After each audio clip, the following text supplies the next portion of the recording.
Bapak Ibu Saudara yang terkasih di dalam Tuhan, hari ini kita akan belajar bersama-sama tentang satu tema, yaitu dipenuhi oleh Roh Kudus. Kita buka Alkitab kita di dalam Efesus pasal yang kelima ayat 18 sampai 21. Alkitab berkata demikian, "Dan janganlah kamu mabuk oleh anggur, karena anggur menimbulkan hawa nafsu, tetapi hendaklah kamu penuh dengan Roh, dan berkata-katalah seorang kepada yang lain dalam mazmur, kidung puji-pujian dan nyanyian rohani. Bernyanyi dan bersoraklah bagi Tuhan dengan segenap hati. Ucaplah syukur senantiasa atas segala sesuatu dalam nama Tuhan kita Yesus Kristus kepada Allah dan Bapa kita, dan rendahkanlah dirimu seorang kepada yang lain di dalam takut akan Kristus." Bapak Ibu Saudara yang terkasih dalam Tuhan, seorang yang dipenuhi oleh Roh Kudus pasti akan menimbulkan hal-hal yang baik.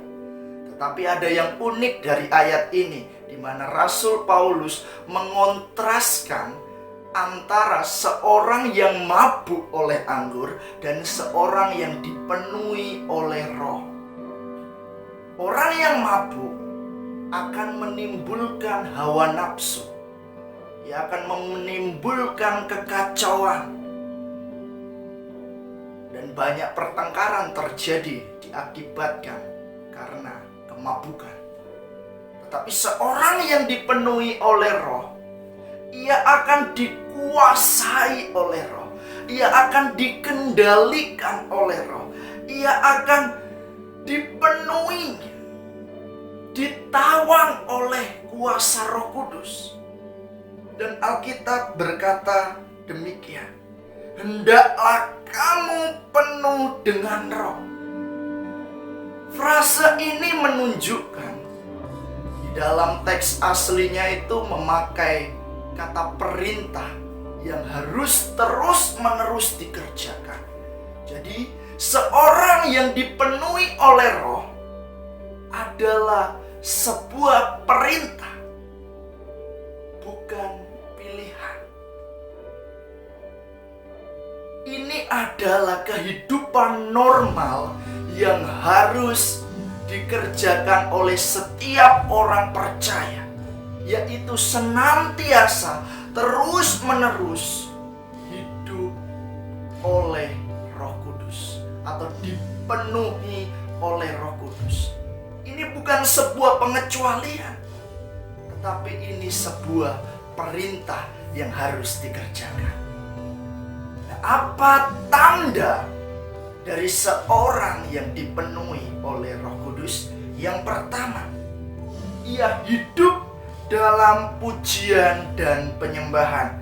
Di ayat ke-19 berbunyi demikian, "Dan berkata-katalah seorang kepada yang lain dalam mazmur, kidung puji-pujian dan nyanyian rohani. Bernyanyi dan bersoraklah bagi Tuhan dengan segenap hati." Perhatikan, dengan segenap hati.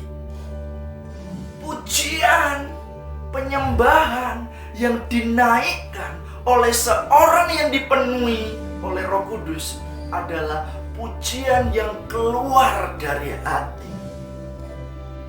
Bukan sekedar nyanyian asal mulut, ngomong asal mulut nyanyi, no. Tetapi ini timbul dari hati. Mengapa harus dari hati? Ya, karena hati akan sangat mempengaruhi pujian dan penyembahan kita. Tetapi seringkali kan dipelintir, oh pujian gak beres itu karena musiknya yang gak beres. Bukan Bapak Ibu, tapi sebenarnya karena hati. Jadi seorang yang dipenuhi oleh Roh, sekali lagi, ia akan hidup dalam pujian penyembahan dan akan keluar dari hati kita.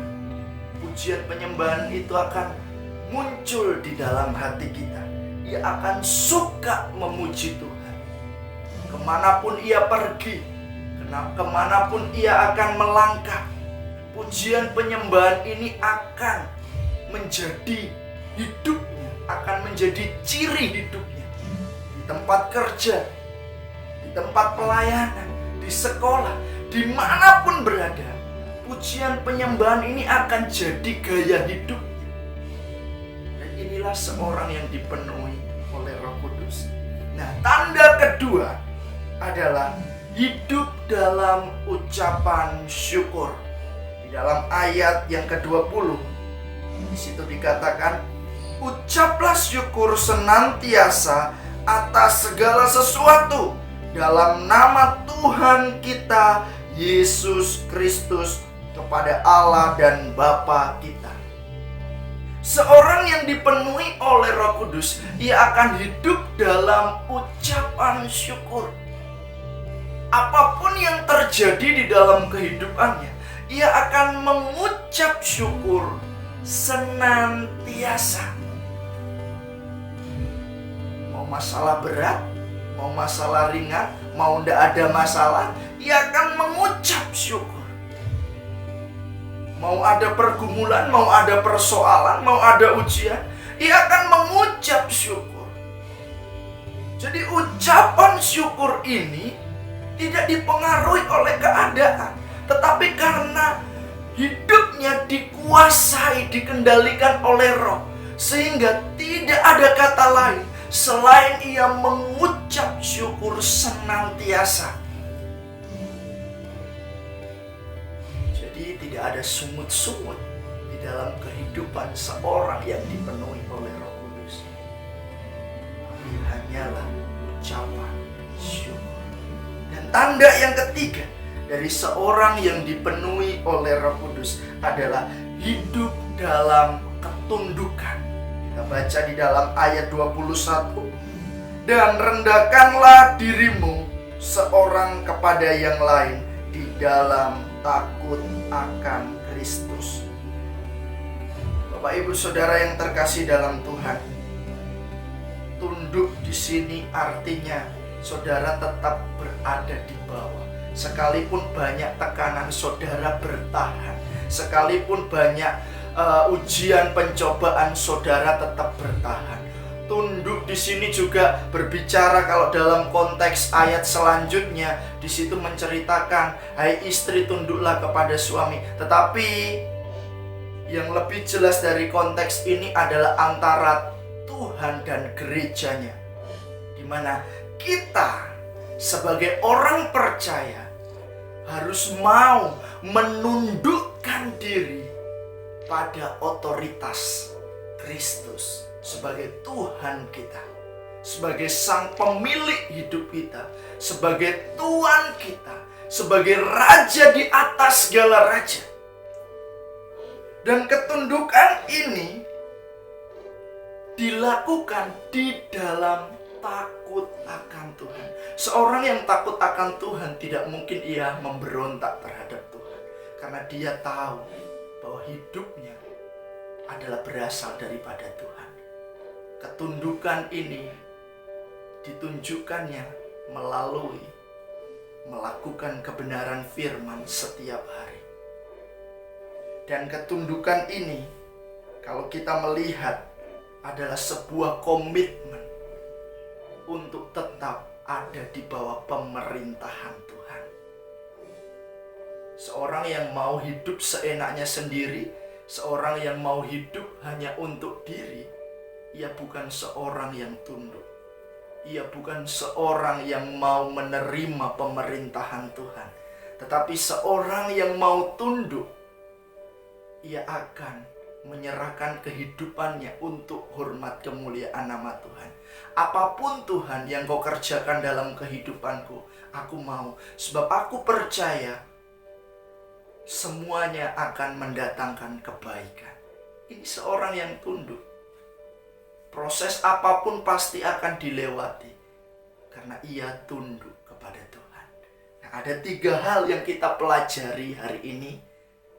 Seorang yang dipenuhi oleh Roh adalah yang pertama, ia hidup dalam pujian dan penyembahan. Yang kedua, ia hidup dalam ucapan syukur. Yang ketiga, ia hidup dalam ketundukan. Tuhan Yesus memberkati.